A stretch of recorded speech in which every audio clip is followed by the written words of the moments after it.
Today we're going to cover the change order reporting function that you have through Cloud Reporting. Now, ultimately, we're going to start inside of version 12 to show you a couple of the prerequisites that you need to have done before you can pull the change order reports. So the first thing is you need to make sure that you have a scenario in change order state. If you open up that scenario that's in change order state by clicking on the change order button, you'll notice that you have all of your change orders available. Now, you do need to make sure that with these change orders, if you want to report the most current information and it's a change order that has not been accepted, you do want to make sure that that change order is checked in. With Cloud Reporting, all of the information that we pull is based on the most recent checked-in version of that job. So, in this case, if you have your change orders checked in and or accepted, now you're ready to go out to the portal and take a look at the reports that you have the ability to use. Now you can quickly access the portal by clicking the gear wheel here. Once you do that, it's going to take you right out to the administration portal on the specific job you're looking at. Now in this case, you'll notice that we have our change order scenario. So what I can do is I can click my three-dotted button and I can choose View Reports. And once I click the View Reports, it's going to present me the Cloud Reporting window. Now at this point in time, we need to click the Select Job option, and now we can choose the change order. Click the drop down for your change order, and in this case, we're going to see an area change. Down here at the bottom, you'll notice that this window is very similar to what you have in the change order view when looking at version 12.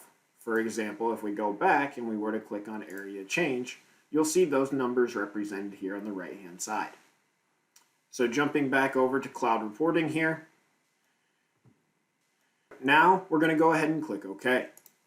Once you click OK, you'll notice that you have a delta and a combined option here for your reporting needs. Now, what's the difference between the two? Well, combined is going to be your change order changes plus the base scenario that you had in there. So this is going to be the total amount for the change order. So if we were to look at this in the Select Job option, what you're going to be seeing is this current number. This is the info that's going to be displayed when you look at the combined option. Now the other option you have is the delta. And with the delta, it's going to be just the change amount. So in this case, if we open up the Select Job option again, when you choose delta, you're going to be displaying this information here.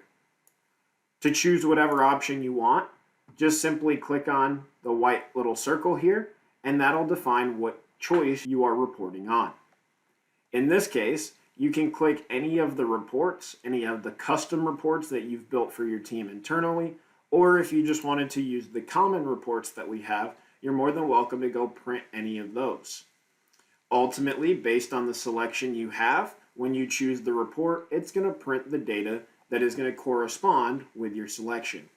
Again, delta is the specific change amount that's happening in that change order, and combined would be the total project, change plus the base bid.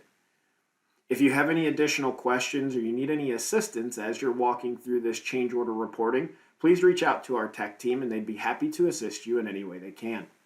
Thank you very much for watching and have a great day.